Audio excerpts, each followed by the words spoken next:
Ouais, pour toute sélection ambitieuse, terminer en pole position serait une meilleure option, déjà, je pense. Et surtout quand on joue face au Botswana qui est déjà éliminé de la course, je pense qu'il y a lieu de se régaler offensivement avec beaucoup de buts, parce que là, déjà, on ne devrait pas s'attendre ou on ne devrait pas lorgner de temps en temps sur le match Sénégal-Bénin. Nous, on doit faire le job. Et face au Botswana, je pense qu'il faut venir avec un état d'esprit de gagnant, chercher à marquer le plus tôt que possible, faire un résultat, on va dire, très positif, puisque le genre d'équipe déjà éliminée viennent jouer libérés. Alors, à nous maintenant de faire le job après avoir confirmé face au Sénégal dans cette bataille des fauves. Je pense que nous avons intérêt à rêver très grand, surtout l'avantage, c'est que quand on finit en première place, on évite un peu, on va dire, certains cadors du continent.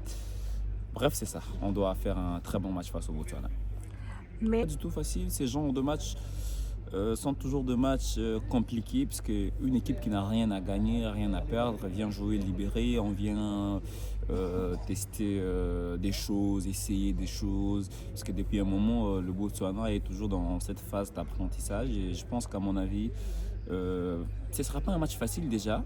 Ce ne sera pas un match facile, mais à nous maintenant de confirmer un peu notre progression, parce que depuis un moment, on a essayé de progresser. C'est vrai qu'offensivement, ça ne marque pas trop depuis le match face au Soudan du Sud. Il y a lieu, parce que le Soudan du Sud, les Botswana, c'est mi-figue, mi-raisin. On peut toujours essayer de tester encore notre capacité, notre fougue offensive. Et je pense il y a lieu de les faire, mais attention, ce ne sera pas un match facile, puisque là, le Botswana peut toujours nous piéger, mais c'est à nous maintenant de jouer une partition importante pour voir comment rester en tête de ce groupe, parce qu'on sait que de l'autre côté, il y aura Sénégal-Bénin. Donc, si les Sénégal gagne ce match-là, il reste premier. Si nous, on ne propose pas grand-chose de l'autre côté, bref, ce ne sera pas un match facile. Le coach ou les sélectionneurs du Botswana l'a dit en conférence de presse. Sébastien aussi n'a pas caché ses intentions de finir en première position. Je pense que ce sera un match intéressant. À nous maintenant de faire le job. Alors je pense que sur le banc, nous avons beaucoup de qualités. Des joueurs sélectionnés ont déjà prouvé une fois ou plusieurs fois qu'ils méritaient la sélection. Alors pour ce genre de match, c'est au coach de voir déjà en première mi-temps si le 11 de départ va faire le job, si les cadres, je veux dire, on nous reconduit le 11 de départ seulement que Masuaku ne sera pas là. Si déjà dans les 30 premières minutes, les fauves font le job. Je pense qu'en seconde période, les coachs peuvent toujours tenter des choses, c'est-à-dire faire la rotation, roder un tout petit peu son effectif. Mais attention, pour ce genre de match piège, il ne faudra pas perturber déjà la base déjà construite. Il faut y aller avec beaucoup de vigilance. Il faut y aller en restant prudent, parce que rien n'est acquis encore pour nous. Nous, on veut gagner avec un goal average plus que celui du Sénégal. Voilà, ce sera ça. Et je pense il y a quand même lieu de tester des choses, de donner un peu de temps de jeu à certains joueurs, sauf qu'on n'échange pas l'équipe qui gagne, puisque si on était déjà premier, allez, pour le match contre le Botswana, on allait tenter des choses, mais au moment où nous cherchons encore cette première place, où nous la disputons avec le Sénégal, à nous de rester un peu beaucoup plus prudent. Question d'aller capitaliser toutes ces énergies et voir comment aller le plus loin possible. Mais si on fait le job, comme je le disais, dans les 30 premières minutes, il y a lieu quand même de rôder l'effectif en seconde période pour voir ce qu'on peut toujours c'est faire une idée sur les joueurs. Ça permettra aussi à ceux qui, s'il est bon à chaque instant, de pouvoir se faire une idée sur la compétition, avoir ne serait-ce que quelques temps de jeu pour la suite de la compétition. Alors la RDC reste une équipe atypique. Attention, au moment où s'il faut classer les favoris de cette CAN, la RDC n'y est pas. Parce que là, on va parler du Maroc, on va parler du Sénégal, on va voir un peu le pays de l'Afrique du Nord, on va parler de la Côte d'Ivoire. Mais attention, la RDC reste atypique. C'est-à-dire, c'est une équipe difficile à jouer. La preuve, depuis les barrages continentaux, on a vu que la RDC a rendu la tâche difficile au Cameroun, au Nigeria, et résister face au Sénégal, prouver un tout petit peu que les Congolais sont restés constants depuis la défaite à Kinshasa lors des éliminatoires de la Coupe du Monde. Alors le système de jeu des Sébastien, je vois, ça commence à proposer pas mal de choses maintenant. C'est vrai que ça dépend un peu de chaque profil, des adversaires, puisque même on dit que le système de jeu doit être rationnel, équilibré, élastique, c'est-à-dire elle est souvent où il est, ce système de jeu, adapté au profil des adversaires. Face au Botswana, on va jouer libéré. Il n'y a pas lieu de jouer avec un bloc défensif. Il faut ouvrir le jeu, il faut faire le jeu. Bref, ce système-là, s'il faut voir comment est-ce qu'on a joué en seconde mi-temps face au Sénégal, ça peut toujours nous procurer un peu beaucoup de buts. Voilà, ce système de Sébastien a l'air difficile un peu à comprendre. Il s'adapte, c'est vrai, au profil des adversaires.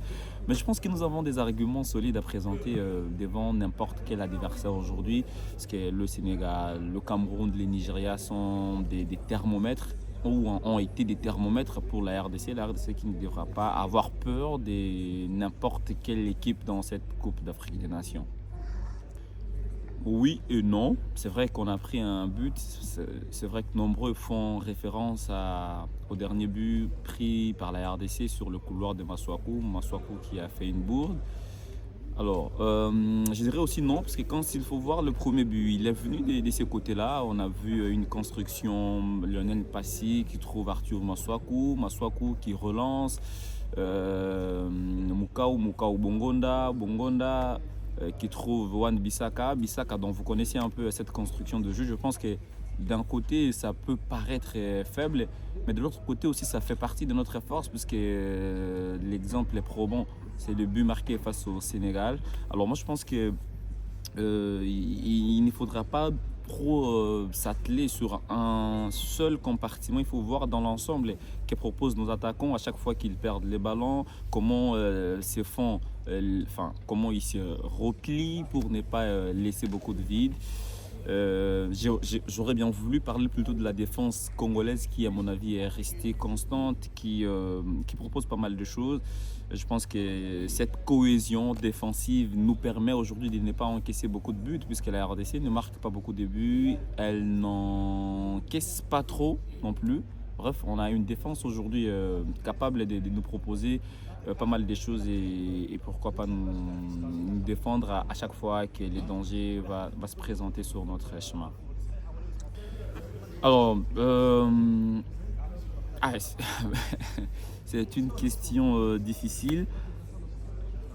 N'importe quelle équipe. Moi, je pense qu'il faut tout simplement éviter les équipes qui sont trop physiques, qui risquent de nous compliquer un peu la tâche. Je parlerai du Cameroun, je parlerai de la Côte d'Ivoire aussi. Bon, n'importe quelle équipe, à ce stade de la compétition, on n'a pas peur d'une équipe parce qu'on ne peut pas désirer gagner la coupe et avoir peur des équipes. Sinon, même les meilleurs troisièmes, une fois en huitième de finale, je pense qu'ils vont se métamorphoser. Ne vous dites pas parce que c'est un meilleur troisième. D'ailleurs, là, le mental sera dopé. Ces meilleurs troisièmes viendront jouer vraiment avec la grinta. À nous maintenant de prouver de quoi nous sommes capables. Bref, à ce stade de la compétition, je pense qu'on ne devrait pas, au second tour, on ne devrait pas avoir... on ne devrait pas choisir des adversaires. Celui qui se présentera sur notre chemin, on devra le jouer à fond. Et à nous maintenant de voir nos ambitions. On veut quoi dans cette CAN? Alors quand on a des ambitions, on se donne les moyens pour les réaliser. Alors moi j'aurais bien voulu, pour faire court à votre question, si on a l'Algérie, moi ça m'arrange parce que j'ai vu un peu Burkina, Algérie. Mais attention, le match, c'est sûr, ne se ressemble pas. On peut toujours, on n'a qu'à éviter les équipes qui sont physiquement en forme ou physiquement qui sont difficiles à jouer sur le plan physique. Et ça nous aidera à faire notre job. Mais nous, on doit rester focus sur nous en lieu et place de voir la force ou la faiblesse de nos adversaires.